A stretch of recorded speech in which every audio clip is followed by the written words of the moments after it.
YouTube viewers அனைவருக்கும் வணக்கம்.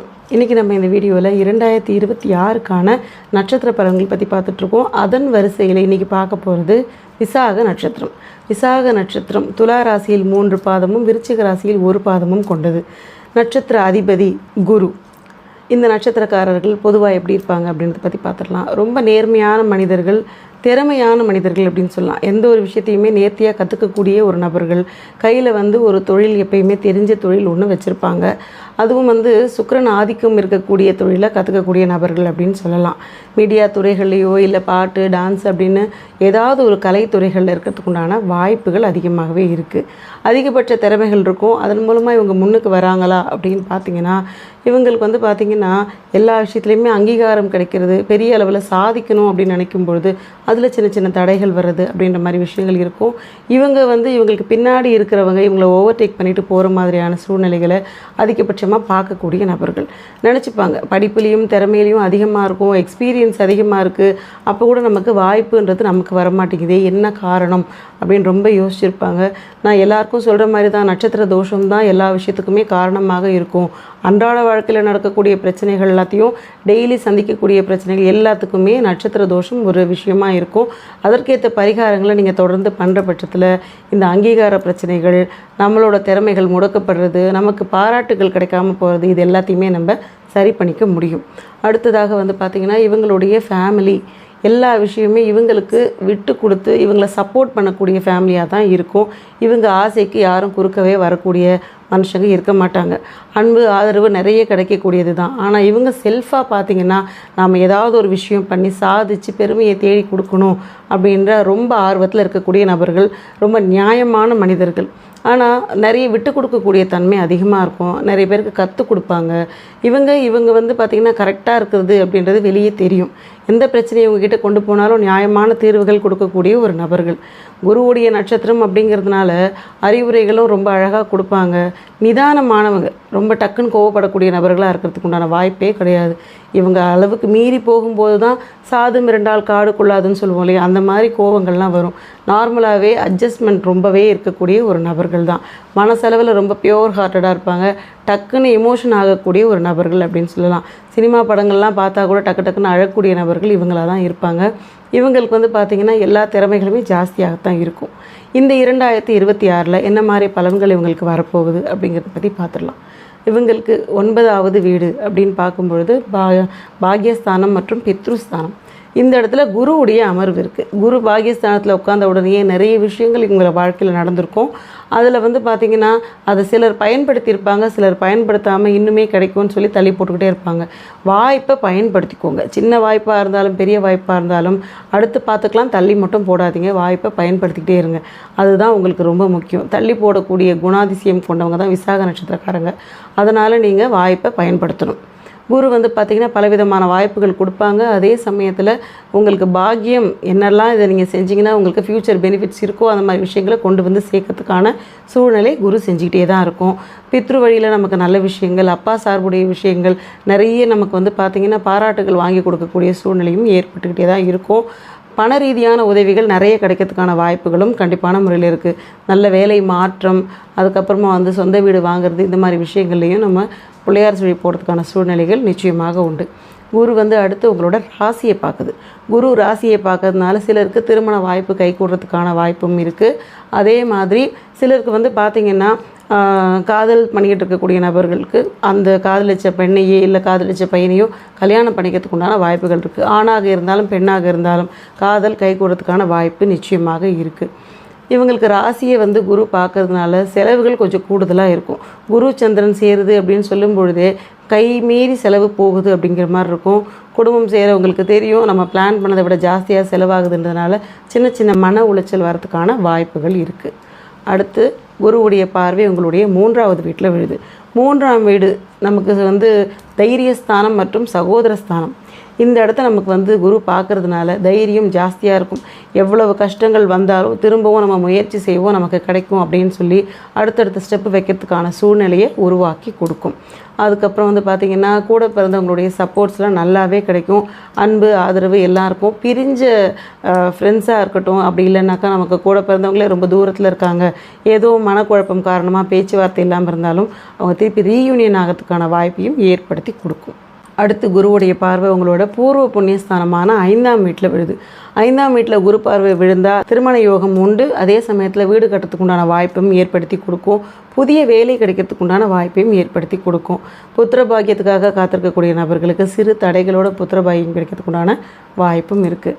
இது எல்லாமே வந்து பார்த்திங்கன்னா ராகுவும் 5ஆம் வீட்டில் உட்காந்துருக்கு. இந்த காரணத்தினால தான் அந்த சின்ன தடை அப்படின்னு சொன்னேன். குருவுடைய 9வது பார்வை ஸ்ட்ராங்கான பார்வை விழுந்துமே ஏன் தடை வருதுன்னா நெகட்டிவான கிரகம் அங்கே உட்காந்துருக்கு. எல்லா விஷயத்தையும் சேர்த்து தானே நம்ம பார்க்கணும். அதுக்குள்ளே போடக்கூடிய விஷயங்கள் அப்படின்னு பார்த்திங்கன்னா குருவும் இருக்குது, ராகுவும் இருக்குது. 2 பேருக்கு உண்டான பெர்ஃபார்மன்ஸும் அங்கே இருக்கும் இல்லையா? அந்த காரணமாக சின்ன சின்ன பிரச்சனைகள் வரதுக்கு உண்டான வாய்ப்புகள் இருக்குது. மற்றபடி பசங்களுடைய படிப்பு சம்மந்தப்பட்ட விஷயம் எல்லாமே நல்லபடியாக போகும். அதை பற்றி நீங்கள் வரியாக வேண்டிய அவசியமே கிடையாது. பிள்ளைங்களால் பெருமை வரக்கூடிய காலகட்டம் அப்படின்றது மனசில் வச்சுக்கோங்க. அடுத்ததாக 6ஆம் வீட்டில் நமக்கு சனியுடைய அமர்வு இருக்குது. சனி 6வது வீட்டில் இருக்கிறதுனால நமக்கு நோய் ஸ்தானம் மற்றும் எதிரி ஸ்தானம். எதிரி ஸ்தானத்தில் சனி இருந்ததுன்னா நமக்கு குழப்பம் கொடுக்கக்கூடிய நபர்கள் யார் அப்படின்னு பார்த்து அவங்கள வெளியே கொண்டு வந்து போடக்கூடிய காரணம் என்னவாக இருக்கும் அப்படின்னு பார்த்திங்கன்னா, சனி வந்து கர்மகாரகன். அவர் இருக்கிறதுனால தேவையில்லாத விஷயங்கள் பண்ணக்கூடியவங்களெல்லாம் வெளியே கொண்டு வந்து போட்டுருவார். அது யாருன்னு தெரிஞ்சுக்கும், நம்ம அவங்ககிட்டருந்து ஒதுங்கி இருந்துக்கலாம். நோய் அப்படின்னு பார்த்தாலே சனி பார்வையில் வரக்கூடிய நோய், சனி உட்காந்துருக்க இடம் எல்லாத்தையும் கணக்கு பண்ணால் கால்களில் பிரச்சனையும், தூக்கத்தில் பிரச்சனை, சாப்பாட்டில் பிரச்சனை, சரி வர சாப்பாடு சாப்பிட முடியாது, உணவு உப்பசம், இந்த மாதிரி விஷயங்கள்லாம் வரத்துக்கான வாய்ப்புகள் இருக்குது.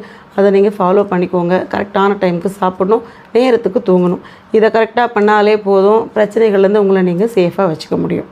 அடுத்து உங்களுக்கு வந்து சனியோட பார்வை 8வது வீட்டில் விழுது. 8ஆம் வீடு ஆயுள் ஸ்தானம். இந்த ஆயுள் ஸ்தானத்தில் வந்து நமக்கு சனி பார்வை விழுறது, மருந்து மாத்திரைகள் சாப்பிட வேண்டிய சூழ்நிலைகள் இருக்கும்.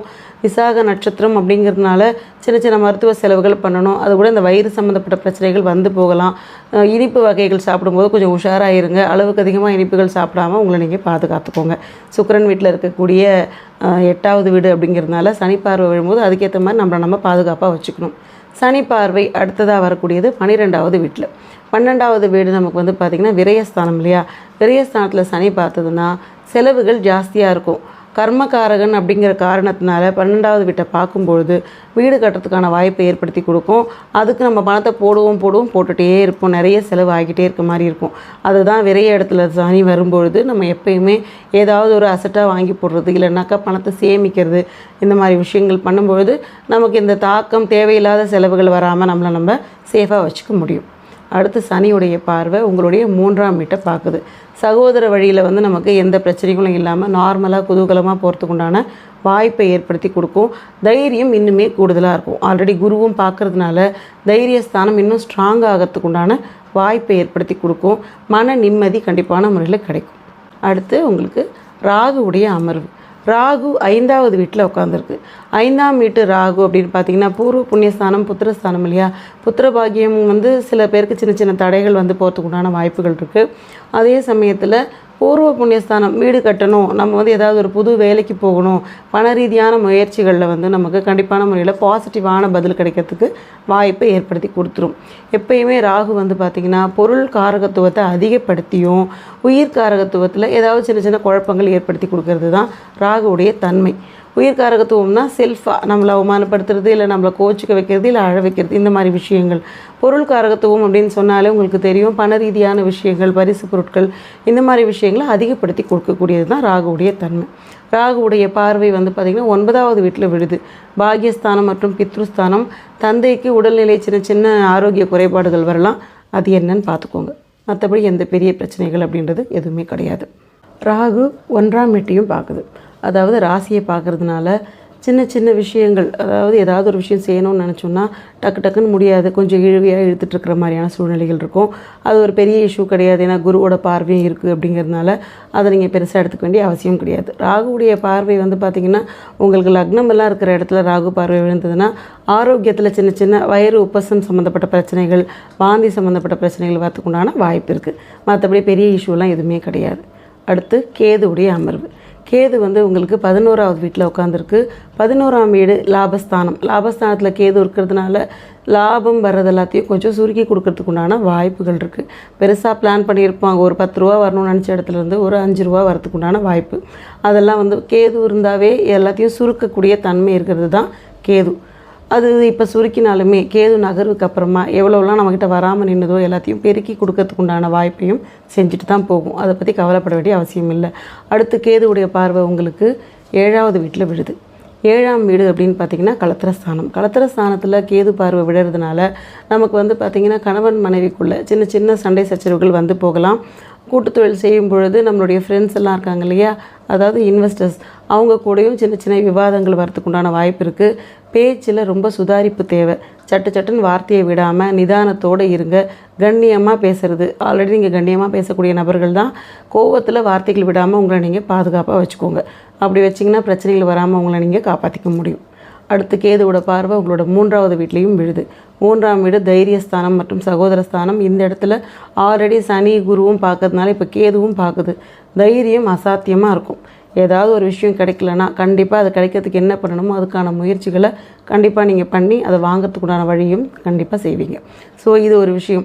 சகோதர வழியில் ஏதாவது பிரிஞ்சவங்க ஒன்று சேர்றது, இல்லைன்னா நட்புறவோடு இருக்கிறது, நல்ல ஒரு சப்போர்ட் கிடைக்கிறது, இது எல்லாமே கண்டிப்பாக கிடைக்கும். அது வந்து பாசிட்டிவான ஒரு விஷயமாக தான் இருக்கும். அதாவது கேதுவோட பார்வை பலவிதமான பாசிட்டிவும் சேர்த்து தான் கொடுக்க போகுது.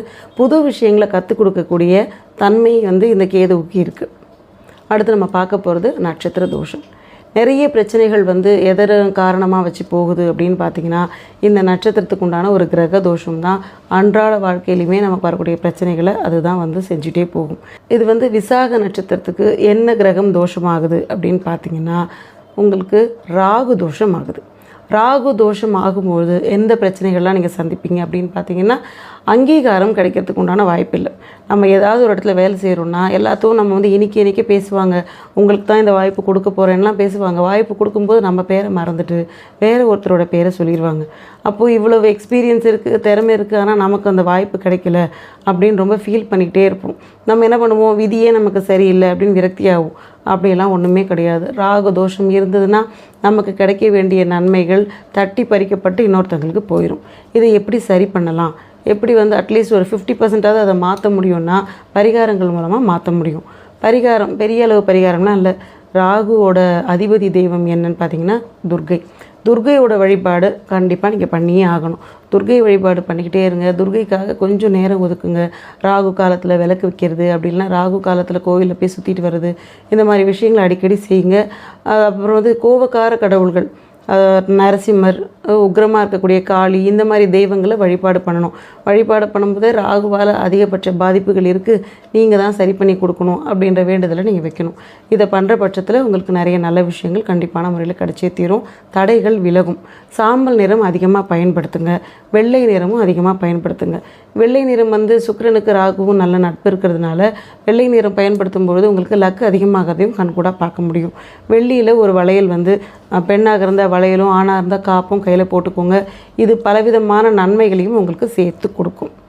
ராகுவுக்கான ரத்தினம் அப்படின்னு பார்த்தீங்கன்னா கோமேதகம். கேது ராகு ரெண்டுமே ஒரே கிரகமாக பாவிக்கிறதுனால கேதுவுக்குன்னு தனியாக ஒரு வீடெல்லாம் கிடையாது. ராகு தோஷம் அப்படின்றது மட்டும்தான் ஒன்றா இருக்கும். அதனால் ராகுவுக்கும் கேதுக்கும் சேர்ந்த மாதிரி கற்களையும் பயன்படுத்தலாம். கோமேதகம் மற்றும் வைடூரியம் ரெண்டும் கலந்த மாதிரியாக மோதிரங்கள் போட்டுக்கிட்டிங்கனாலும் தொழில் ரீதியான முன்னேற்றம், வாழ்க்கையில் வரக்கூடிய கஷ்டங்களையும் நீங்கள் எதிர்த்து போராடுறதுக்கு உண்டான ஒரு வல்லமை உங்களுக்கு கிடைக்கும். அடுத்ததாக பார்க்க போகிறது பரிகாரம். இந்த பரிகாரம் வந்து பார்த்திங்கன்னா 2026 தொடர்ந்து என்ன கடவுளை வழிபாடு பண்ணால் நமக்கு பிரச்சனைகள்லேருந்து நம்ம பார்த்துக்கலாம் அப்படின்னு பார்த்திங்கன்னா முருகருடைய வழிபாடு. தொடர்ந்து முருகரோட வழிபாடு, அதுவும் படிக்கட்டு ஏறி போகக்கூடிய கோவில்கள், பக்கத்துலேயே சின்ன சின்ன கோவில்களுக்கு கொஞ்சம் ஸ்டெப்ஸ் இருக்கிற மாதிரி கோவிலாக பார்த்துக்கோங்க. அந்த கோவிலில் போயிட்டு முருகர் வழிபாடு பண்ணிங்கன்னா அதிகபட்சமான பலன்களை உங்கள் வாழ்க்கையில் நீங்கள் கண்டிப்பான முறையில் பார்க்கலாம். அதாவது 2026 வீட்லேயே முருகர் படம் இருந்தாலும் வச்சு கும்பிடுங்க. அந்த வருஷத்தில் ஏதாவது ஒரு 2-3 வாட்டி போக முடியும் அப்படின்னா படிக்கட்டு ஏறி போகிற கோவில், அதாவது இந்த முருகர் கோவிலுக்கு படிக்கட்டோடு இருக்கக்கூடிய கோவில்களுக்கு போனீங்கன்னா பலன்கள் இன்னும் அதிகமாக கிடைக்கிறதுக்கான வாய்ப்பும் உண்டு. இன்றைக்கி நம்ம இந்த வீடியோவில் விசாக நட்சத்திரத்துக்கான பலன்கள் பற்றி பார்த்தோம். இந்த வீடியோ உங்களுக்கு பிடிச்சிருந்தா லைக் பண்ணுங்கள், ஷேர் பண்ணுங்கள், சப்ஸ்கிரைப் பண்ணுங்கள். டவுட் இருந்தால் கமெண்ட் பண்ணுங்கள். நன்றி, வணக்கம்.